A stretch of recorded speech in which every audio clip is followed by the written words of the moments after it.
Welcome to Newly Invested, the podcast that's all about the real, sometimes raw journey of real estate investing. I'm your host, Judith Tait, bringing you conversations from the trenches of the investment landscape where we celebrate victories, learn from setbacks, and unlock the secrets to successful property investing. Whether you're a novice investor seeking tips and guidance or a seasoned pro eager to share your story, you've come to the right place. Let's get started and delve into the exciting world of real estate investing. Hello, everyone. Welcome to another episode of Newly Invested. I'm your host, Judith Tait.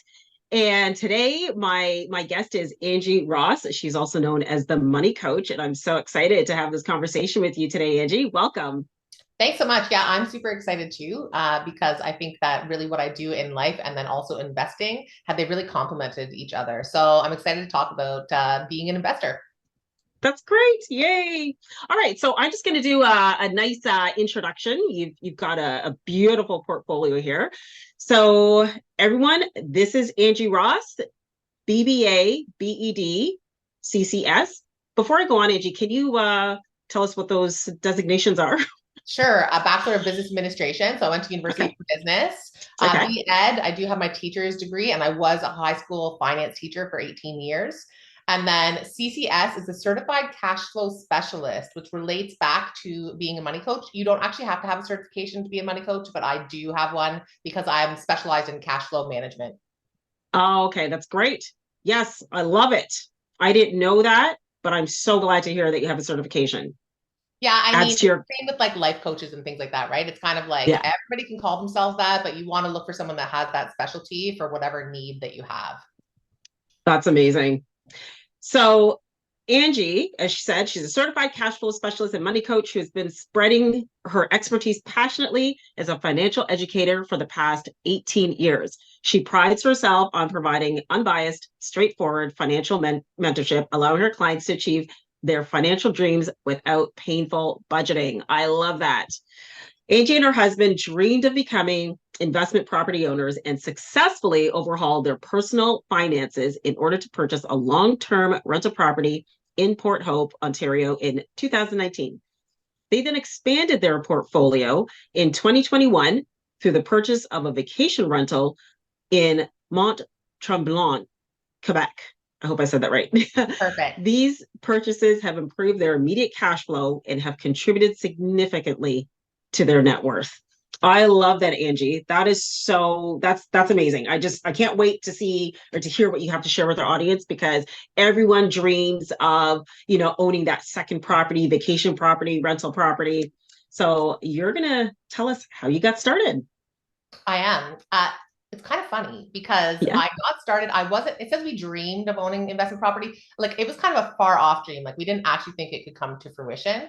And it was my sister that actually called me in 2019 and said, we're thinking of getting into an investment property in Port Hope, Ontario, but we want to go in like 50-50 because she was worried about the risk, and she's kind of risk averse, much like my husband. And so she was like, are you guys interested in taking a look? And so I kind of looked at my husband and he's like, no. I'm like, yes. Where do we go? How do we go see this place? So we went with them and we took a look at this place in Port Hope. It was perfect. It had 2 sources of income, really nice house, but then also a granny flat.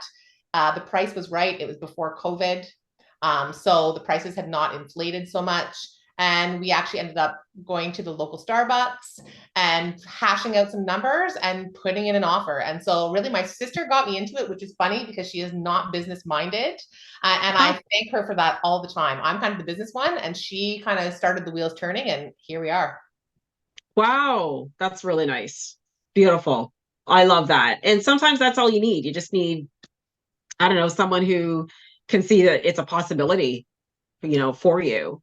Yeah, like they're self-employed, right? So she wanted a different way to save for retirement as well, not just your typical like RRSPs. They do that as well, but she wanted to diversify. And so that's where she thought of it. And then we've been, like, my husband and I at that point were both working for the government. I was a teacher still. He was working at OPG. We had our pensions. We were all nice and safe over here.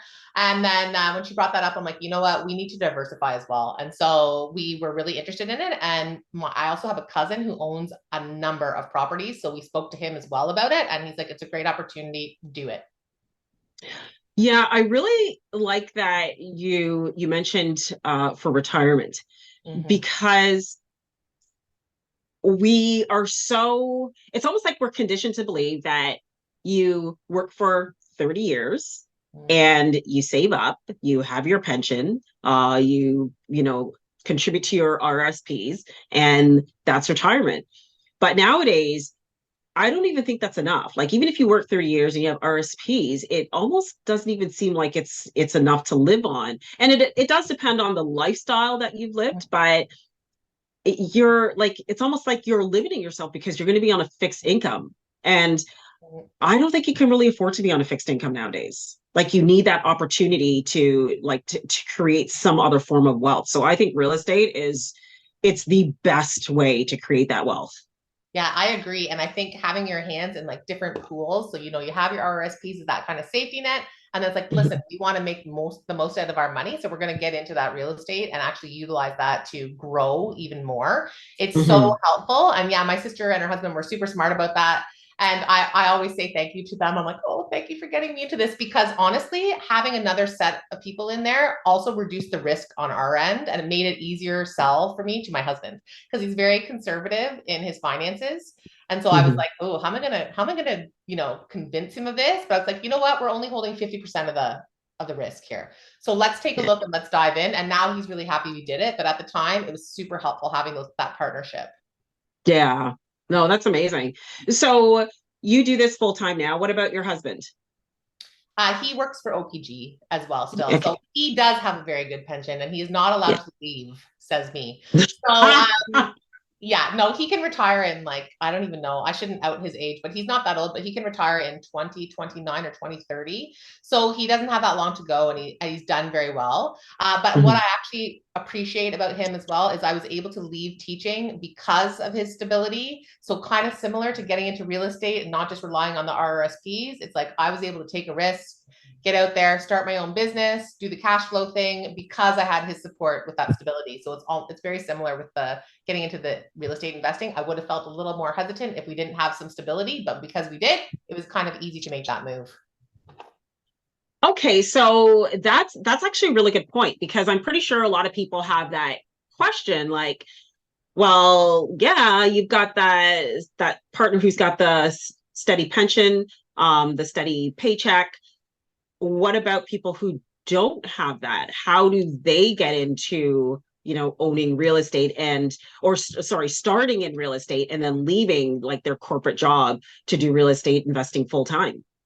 Yeah, I mean, I'm not real estate investing full time. I still have my business that I'm doing, but realistically, they have to look at their cash. It's a cash flow situation, right? And so we wouldn't have been able to get into the real estate investing if we hadn't. And you mentioned this in the introduction, but if we hadn't looked at our cash flow and our personal cash flow and got it under control, so that we knew if something were to happen in the real estate investment, we could cover it. Right. And so there's a component of qualifying for your mortgage, which is fine. But at the end of the day, you qualify for your mortgage, but can you cash flow the property if something happens? And so by looking at your personal cash flow and actually cleaning it up, I like to say I calm people's cash flow chaos. By cleaning it up and taking a look at it, it'll actually help you to run the numbers on that investment property and reduce the risk. Right? Because if something comes up and you maybe have a tenant that's not paying their rent or something, can you carry that property? You need to know those numbers, right? So that was really helpful for us as well. And I was able to show those numbers to my husband and be like, hey, worst case scenario, let's run these numbers. And I'm like, we can still cover it. So even if something happens, we're good. And that really helped to ease the financial burden as well, and the risk tolerance level. I love that. So just looking at your business as a money coach, is that something that you can help people with specifically? Because it's like, well, how do I know if we get this property and something happens, can we carry it? And like, for example, I'm one of those people, like, numbers give me a headache. And I just looking at numbers, I'm like, oh, it freaks me out, right? So I'm one of those people. It's like, oh, I'm just going to dive in and take a risk there, but I don't totally know my numbers. I know I should. So can I come to you for help with that? Absolutely. It's funny because you're never going to get 100% perfect analysis of the place, right? Stuff happens. But when I do a cash flow analysis with people, we actually analyze 4 months worth of people's income, expenses, credit card bills, line of credit, mortgage, all the things. So we look at their current cash flow situation. And then we say, this is how much money you have left over every month that you could put towards an investment property if you had to. Worst case scenario, if you had to cover your mortgage at your rental. Because I know you know, but interest rates are up. So a lot of investors have been feeling that pain.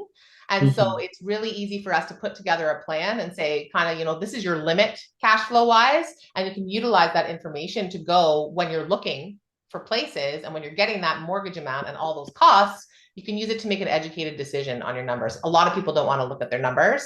I actually think that when you look at them, it allows you to make an educated choice in what property you're going to buy. And it also allows you to take some of that financial stress off if that's something that's hitting you. Like my husband, he would stress him out completely if we just kind of went in blind.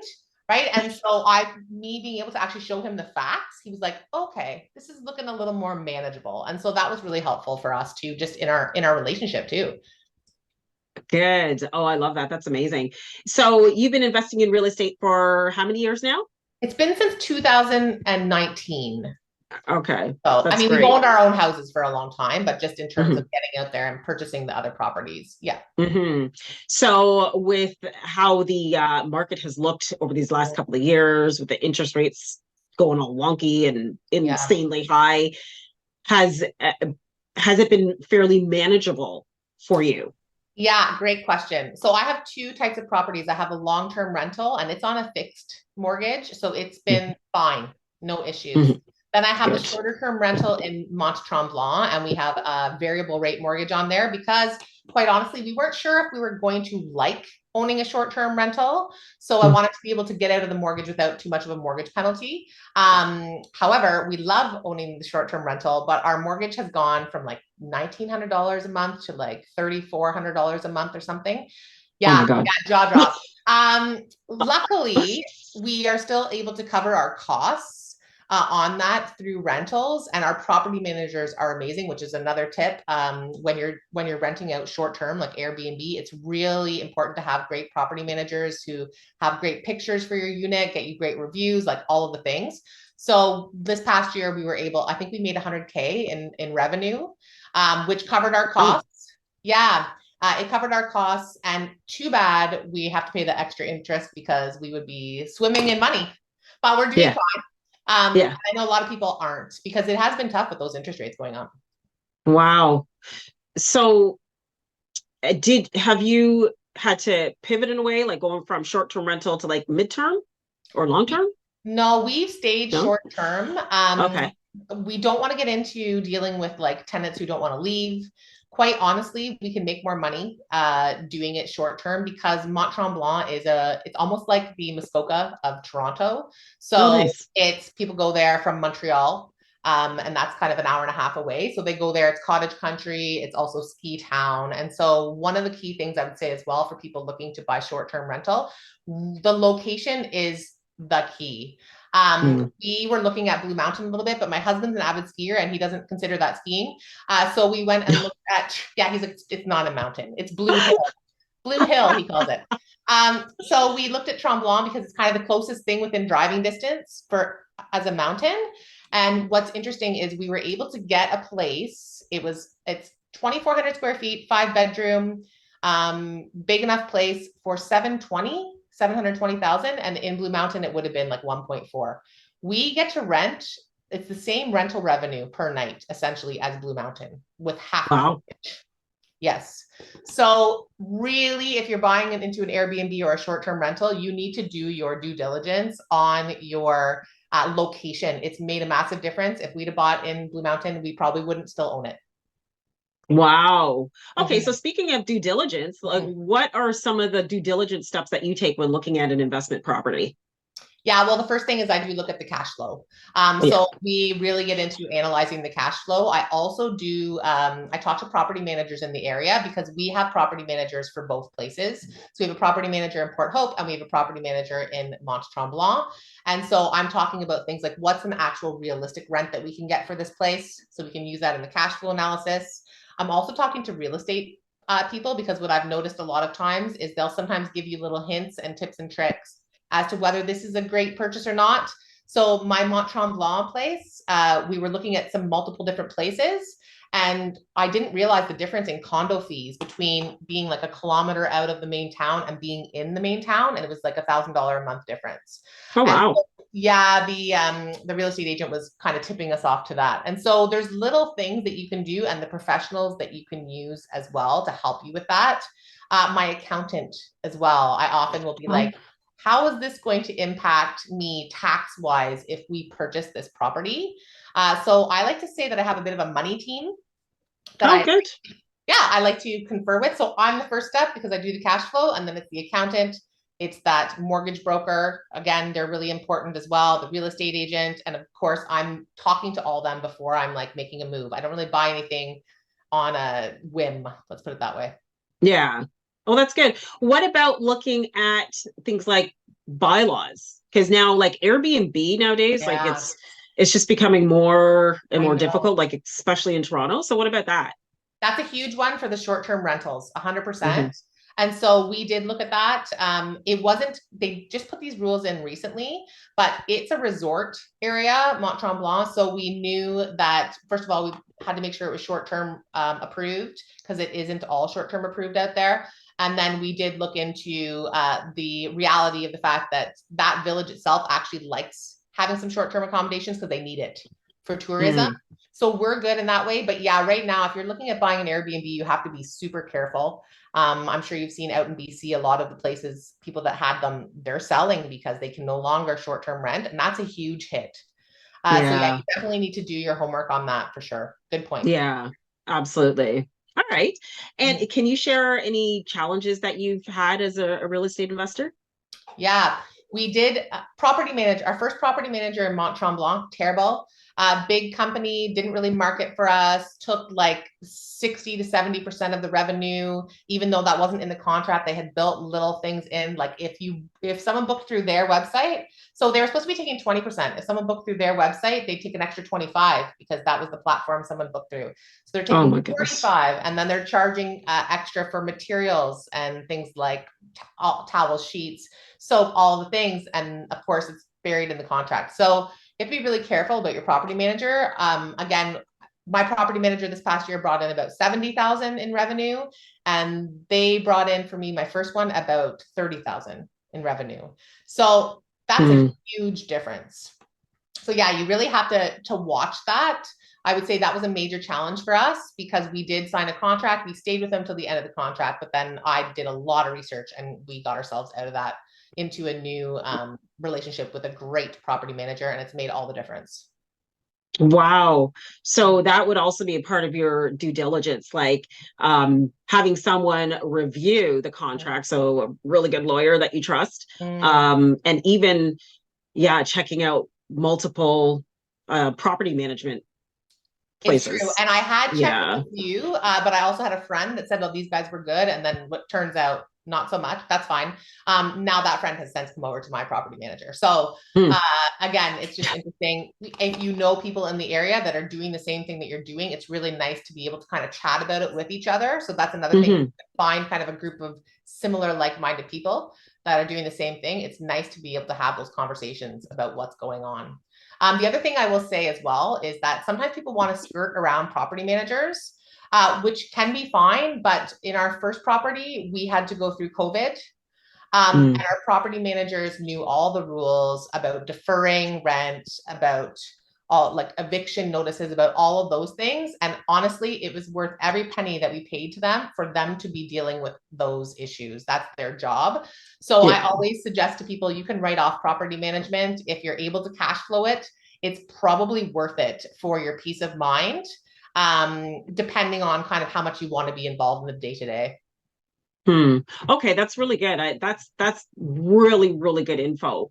Mm-hmm. Um, how would you suggest that people go about finding or vetting Mm-hmm. property managers? Like, should they join different groups, look online, just talk to people in the area? What's the best way to do that? I think, like, I know that you're part of a real estate group in the area. I think being part of a real estate group or with other investors is a great way to start because they will give you referrals of people that they think are good or not. or horror stories of who to avoid. And so again, we talked to my cousin who has quite a few properties, and he suggested someone in the Port Hope area. Unfortunately, in Mont Tremblant, I didn't have a lot, like we don't live near there, right? And I don't speak French, so it was a little harder. What ended up happening was my neighbor in Tremblant, I started talking to her about it. She was managing her own place. And she's like, well, here, why don't we try this out for 3 months and see how this works? Amazing. So I think talking about it and just like, I'm like, hey, I'm looking for someone. Any suggestions? And she's like, how about me? I was like, okay, let's try this out. So it's worked out really nicely. But if you hold all your cards close to your chest, you're going to have a hard time getting any kind of advice or help from people that are actually in this situation. And I find people are super willing to help. Like, Yes. call me all the time about Mont Tremblant and are like, okay, give me the scoop. And I'm like, sure, I'm an open book and I will help them in any way that I can. Yeah. And I like that. And when you said like, people like they just want to hold on to all that information, it's not beneficial. It's not beneficial for them. It's not beneficial for the community. And why do people do that? Sometimes I think it's that they don't feel knowledgeable enough to share. But it's a learning process. And so like I'm quite open about the fact that my first property manager was terrible. I'm like, that was a learning process. I learned and I grew, right? And I think that's important for us to learn. I find that with money in general, as a money coach, people are like, ooh, it's taboo to talk about money. And my thing is, how are you going to grow and become better at it if you're not communicating about it and learning? Like I don't know everything. I learn new things all the time, even from my clients at times, right? And so it's impossible to know everything. And so just give yourself some grace. And when you talk about it, you'll pick up things and then hopefully you'll be able to pass along that information to others as well. Yeah, that's good. Now, in regards to platforms that you advertise your Airbnb on, what's the best platform, or how do you know which is the best platform? Because you mentioned earlier that the property managers were taking extra because the platform that they were on. So yeah. Tell us about that. I mean, Airbnb is the most popular, bar none. So the nice thing about Airbnb is when you get some reviews going, they'll push yours out a little bit more if you have really high reviews. So it's important that you are giving people the experience that they want. So like, for example, at my house at Christmas, we give gift baskets. We have a Christmas tree up. We're doing all the things that we can to make people love the experience. And then we're asking for a review. I also know that we are on VRBO and booking.com as well, but the majority of our bookings really do come from Airbnb. The other thing I will mention is that my property managers are great. I'm allowed to, I book my own people in as well without having to pay them a portion. So I also promote on Facebook for myself. I'm Ross Tremblant Rental. I have a page, and then people can just come to me and I just price it. Basically what I do is say, go to Airbnb, check out the price, and I'll take a discount of the Airbnb fee because they charge 18%. And my property manager's fee. So I typically give people about 25% off the Airbnb rate, and they can just book direct through me. And so that works really well for friends and family as well. If you have a lot of friends and family on Facebook and you're renting out your cottage or whatever it is, people tend to really want to go somewhere where they know the owner as well, because it's more personal, right? And they can also reach out with questions if they have them. Yeah, that's great. So how do you manage? So if you're on Airbnb and you're on Vrbo and you're on booking.com, how do you manage that and prevent double bookings? My property manager does that, but they have a software. There's a software that does that for them. And so they can load all of the calendars in there, and it will automatically, when they book through one of the platforms, it'll automatically block the dates. And even for myself, like I just had someone book through me last night. I just text my property managers, please block these dates for me. They go in, they block it on the software, and we're good to go. So this is what I mean. I'm paying my property manager, but they are like doing a million things, right? If something goes wrong, they're fielding the call, they're booking, they're using the pricing software. They have a pricing software, like it's big business. So the pricing software actually adjusts based on like supply and demand and how many places are available on Airbnb that are similar to mine. So yeah, it's really cool to see what they were able to do with that. But yeah, lucky me, I just pay them my percentage and let them handle all that. Oh, that's so nice. It's so easy. Once you get that perfect property manager in place, everything runs smooth. So that's really interesting just to kind of hear your journey from a property manager that was more of a nightmare to one that just, gives you back your like some time freedom. I really like that. I trust them. They're great with what they do. And they also are really good back and forth with me as well. Like we've done we added a hot tub in, we've done a few different renovations. They've been the ones going out, getting the quotes, getting the guys in there doing the work. So for the money that I'm paying, I'm more than happy to send it to them. And quite honestly, they hustle because when they get more bookings, they make more money as well, right? So the other property manager was a large company. So it wasn't the owners that you're dealing with who are actually going to make the money. It was like employees. So they're not necessarily, I don't blame them, but they don't necessarily need to hustle because they're not making more money if I have another booking. But with my property managers, I would say small tends to be really good typically for these types of things because they care more and they're going to put that effort in. Wow, that's good. That's like anywhere, like, employees, no one's going to take care of your business better than you are, right? And once you hire staff, whether they be employees or independent contractors, like there's some challenges that are presented. I'm just speaking from experience, but at the end of the day, like it's not their business. They're getting paid regardless, right? So exactly. And I don't necessarily blame them. Just from my perspective, I'm like, that wasn't serving me, right? So I'm like, okay, now I need to figure out how to best serve me, make the most money, and they're happy and I'm happy. And so it's a pretty nice little situation to have going on. Yeah, exactly. So what's one piece of advice that you wish someone had told you before you got into investing, whether it be long-term or short-term? Yeah, I think you don't have to have all the answers. I find that a lot of people are like, maybe I'll do it next year when I have like figured everything out. You're never going to figure everything out. Like even, we got in 2019 and then COVID hit. Was that something we could have foreseen? No, we survived. It's fine. We're good. So I think, again, you do have to take a little bit of a leap when it comes to this. Sure, have your money team, talk to your people. At the end of the day, it's not as scary as it seems. I honestly never thought I'd own a couple of properties, and here we are flourishing with them. So take that leap. It's not going to be perfect, but you can make it work for sure. You're going to learn and grow. Yes, I love it. Just start. I always say that. Just start. Yeah, you don't have to have all the answers. And it's really, it's good to know that you don't have to have all the answers, because then that makes you go out and get the answers. I agree. Right? Yeah. And just going through the process, you're going to accumulate the answers. Like the things that I've learned that I never would have even known were something I needed to learn. I'm like, oh, okay. But there you are, and you're doing it, and it all works out. So what's the next big thing for you as far as property investment goes? I was thinking about this. I'm not sure. We want to build our own place. My parents own quite a bit of acreage out in the Rice Lake area, like Port Hope-ish area. So we want to build our own place. We almost took the leap during COVID, but then my daughter's in that age group where I'm like, do we move her? Do we not move her? Right? So within the next 5 years, we'll probably build our own dream property. And I'm not sure, we may keep this one and rent it out. So we may have another long-term rental on our hands. It will kind of depend what's going on with the market at the time. I would love to own another Airbnb as well, but my husband might hurt me. So anyway, we'll see.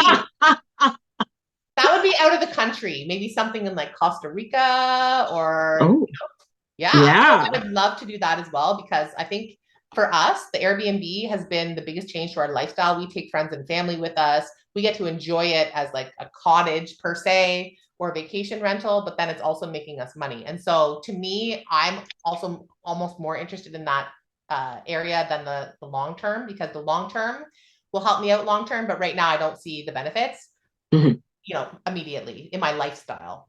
Yeah. Love that. Yeah. Anything else that you want to share about real estate investing, or even, as a money coach, how you can help real estate investors?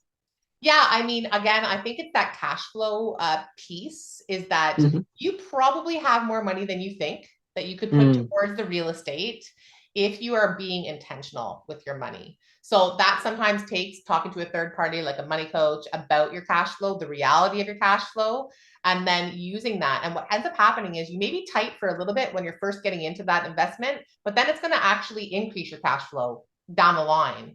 So you might need to take a little hit for a minute, but then it's actually going to end up working out for you long term. So again, I totally think what you said is perfect. Just start, right?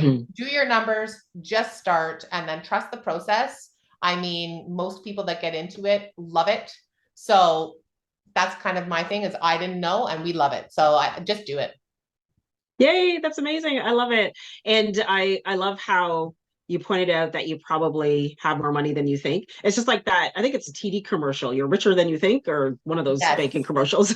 Yes. It's so true because the things that we spend money on, it's crazy. And it's like that mindless spending. You know, like no judgment here. I've shared this on my social media. We did our cash flow analysis before I left teaching, and we found $2,000 a month we were spending on stuff we did not care about. Wow. And I was like, wow. What? And we didn't have credit card debt, line of credit debt, because we made enough money that we were just paying for it. But I said to my husband, we are not maximizing our money. And so that actually allowed me to get out of teaching to go part-time, because that was half my take-home pay.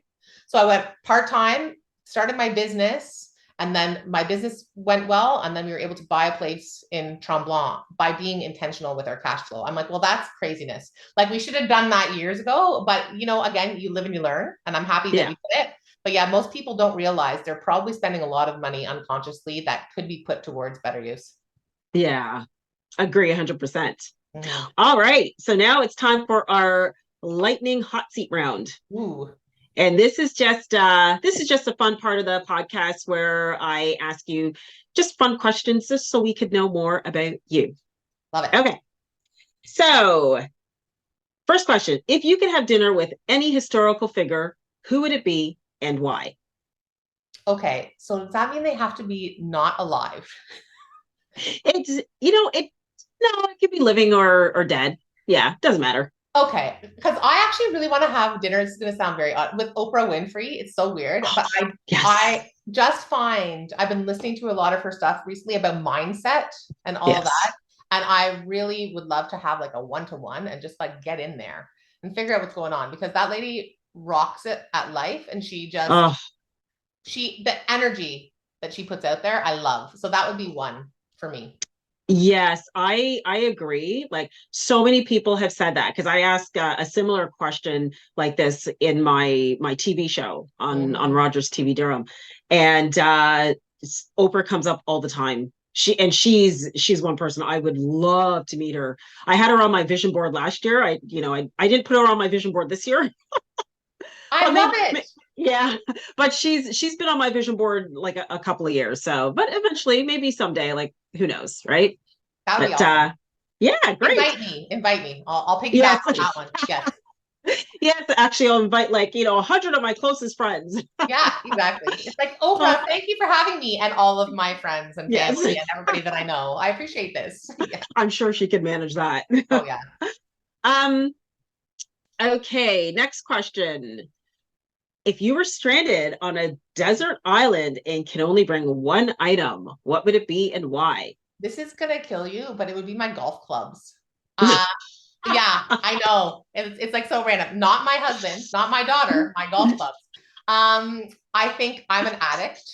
And so I could spend hours and hours playing golf by myself on a desert island and probably not notice that nobody was there. So yeah, it's funny. I'm very introverted, but golf allows me to kind of like just be with me and like out in nature and just swinging the club and not thinking about anything. And so it's almost like a form of meditation for me.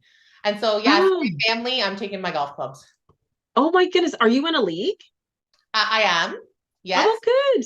Yeah, I'm in a league. I actually play like up to 3 times a week in the summer. And by summer, I mean like May to October. So I play a lot. Yeah. Wow. I had no idea. See, that's why I love this lightning round, because I just learned stuff about people. I had no idea. I'm not a golfer at all. I have golf clubs, and I do like to go to the driving range every now and then.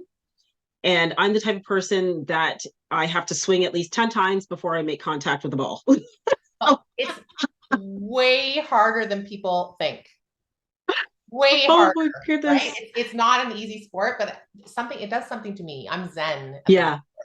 I'm not that guy throwing my like club into the tree and swearing and all the things. No, I'm zen. Yeah. Like loving it.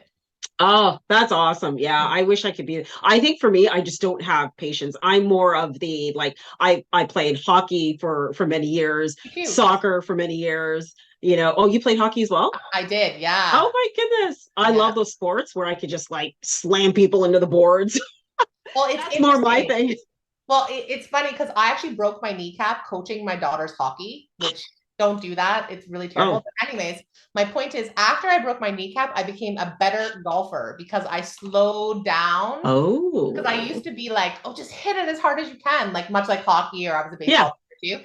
And then I couldn't because my knee wouldn't like let me turn. And all of a sudden I got a hole in one like 2 weeks after my knee surgery. I was like, who are you? Wow. So yeah, so definitely I guess it's just my new thing. I didn't really play it that much before, but it's my thing.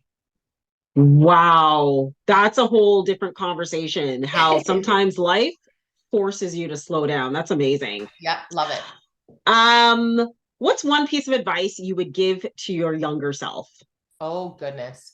Um, confidence. Like I used to think Oh, that everybody was smarter than me, and like I would take their information in, and I'm like, you know what?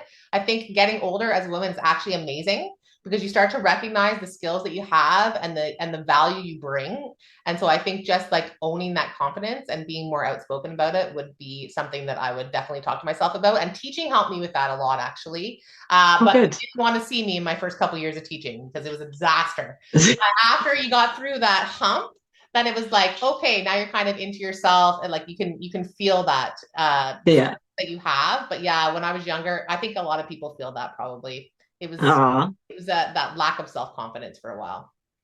Aw. Well, that's good. That's good advice. Mhm. So, where can people find you? How can people connect with you? Yeah, the best place to find me, two places. You can find me on LinkedIn, just Angie Ross, or you can find me on Instagram. I'm on there all the time. It's angieross.moneycoach.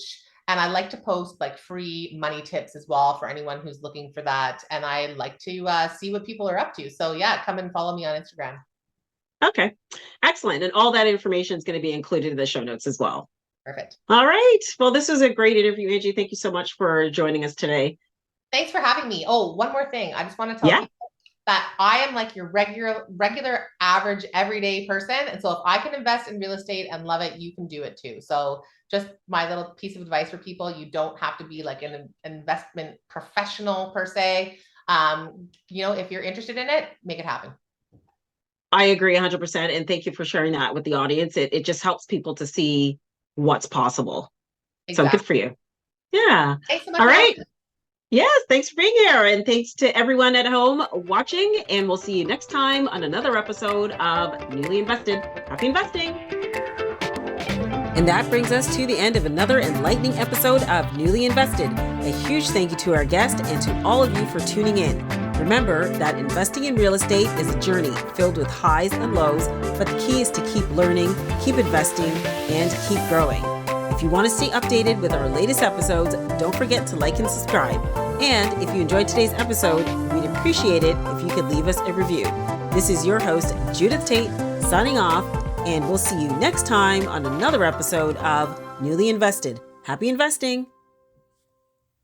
The views and opinions expressed are those of the host and guests and do not necessarily reflect the official policy or position of the podcast. The information shared in the podcast is for general informational purposes only and should not be considered legal, financial, or professional advice.